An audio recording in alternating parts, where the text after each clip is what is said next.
大家好，歡迎收睇 News 100，我係今日嘅主播 Fergus。一艘滿載5000官兵嘅美軍航母，卻在中東淪為咗海上煉獄，缺糧、缺水，士氣崩潰，士兵暴瘦30磅，絕望到企圖跳海。林肯號嘅真相揭穿咗美國軍事霸權最不堪嘅傷疤。當特朗普冷血咁樣話部署仲未夠長，當國防部長傲慢咁樣稱指控被誤解，呢一場伊朗戰爭早已唔止係一個戰略失誤，更加係一場對人性底線嘅集體踐踏。收睇前一定要訂閱、讚好、分享俾更多人知道啦！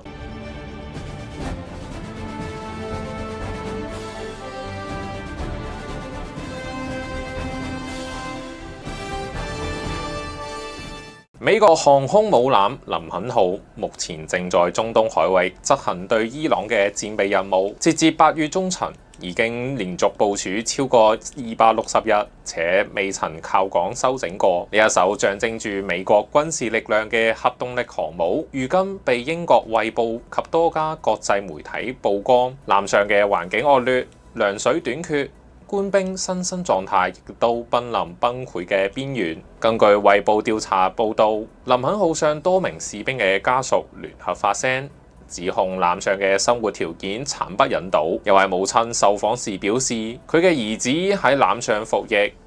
軍方唔俾佢食飯，唔提供乾淨嘅食水，生活條件非常惡劣。另一位家屬則透露，佢嘅弟弟傳訊息回家，指飲用水嘅質素已經差到無法供人飲用，甚至逼迫軍方拆除航母上嘅飲水設備。佢嘅家因為糧食短缺，喺短短數月之內暴瘦20磅。更加有報道指出，林肯號上曾有士兵因為不堪長期高壓同埋物資匱乏，試圖跳海自殺。事件雖然被軍方以心理健康個案低調處理，但已經喺前線官兵之間引發巨大嘅恐慌。林肯號嘅困境絕非單一嘅事件。事實上，美國海軍近年來頻繁出現艦艇部署時間過長、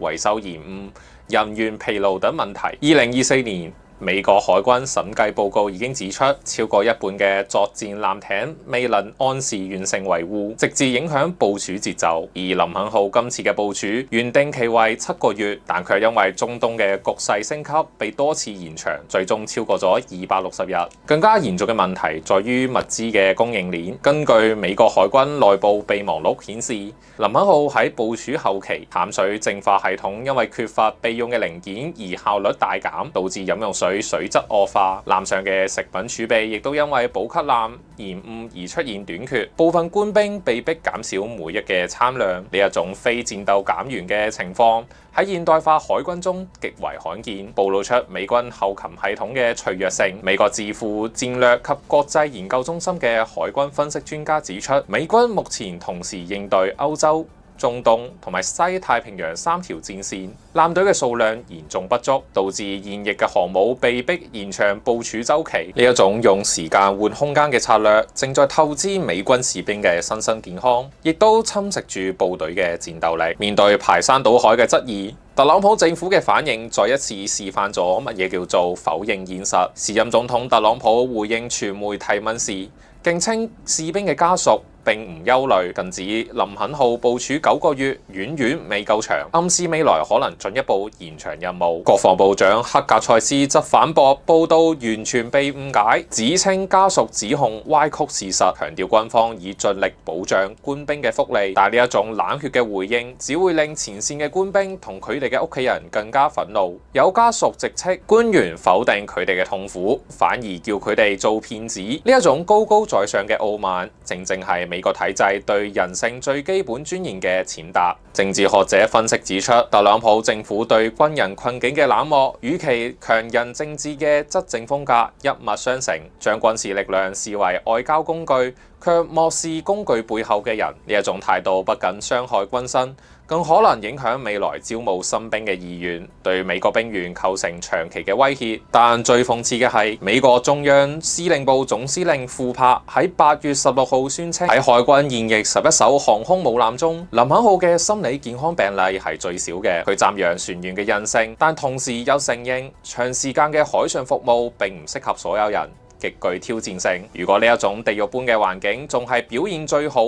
咁其他航母嘅狀況又會係點樣嘅人間煉獄呢？庫珀嘅講法，與其話係辯護，不如話係對整個美國海軍管理體制嘅嚴重控訴。事實上，美國海軍2025年嘅一份內部心理健康調查顯示，長期部署艦艇嘅官兵中有超過40%出現咗焦慮或者抑鬱嘅症狀，自殺念頭比例亦較陸上嘅部隊高出近1倍。林肯號即使如庫珀所言，病例最少，但真實嘅狀況恐怕遠比軍方公佈嘅更為嚴峻。呢件事嘅本質遠超戰艦嘅涼水問題。特朗普政府為咗一場缺乏充分準備、冇清晰退出策略嘅伊朗戰爭，正將美軍士兵嘅性命同埋尊嚴當成係隨意消耗嘅戰爭補給品。當一個國家嘅領導人用時間唔夠長去回應士兵嘅過勞同埋崩潰，用誤解去掩蓋基本物資嘅匱乏，呢一個國家仲有乜嘢道德嘅高地可以去對其他國家嘅內部事務指指點點呢？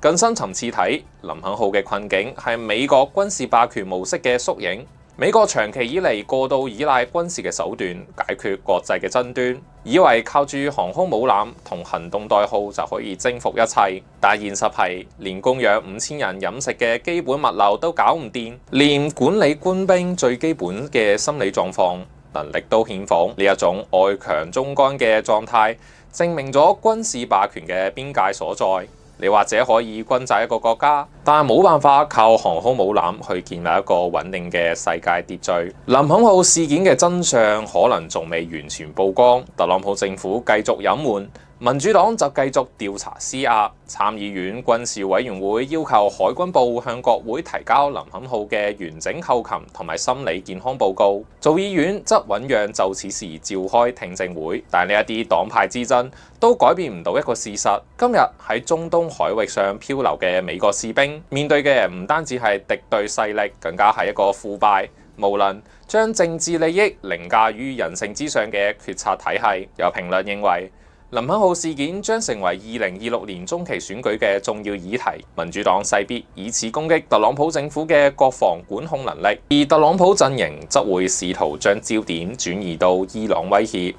淡化內部問題。無論結果如何，受苦嘅始終係嗰啲喺海上漂流嘅年輕士兵。呢一件事對所有人嘅啟示係，國際政治從來都唔係靠口號同埋航母就可以橫行無忌。真正決定一個國家嘅長遠穩定，永遠都係對人民嘅基本關懷、對法治嘅尊重、對管治能力嘅自我反省。將士兵同人民當成棋子嘅政客，最終只會被歷史同人民唾棄。林肯號嘅困境或許只係美國軍事帝國眾多裂縫中嘅一道，但呢一道裂縫正在向全世界展示，